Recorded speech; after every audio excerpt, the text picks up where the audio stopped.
Okay, I'm out here in Monroe, Washington, along the Skycomish River, flowing pretty good out of the Cascade Mountains here. Snow melt's probably been pretty good this week up in the mountains. Snow level is probably over 7,000 feet, but there's still a lot of drainages, and the water does come down, and a lot of this is snow melt. It's pretty good volume.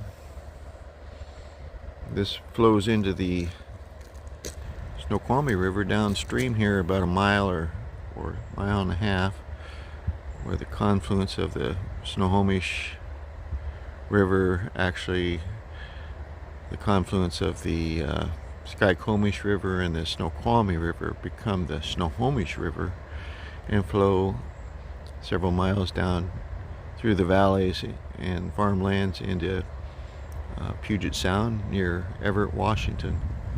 So just a quick video here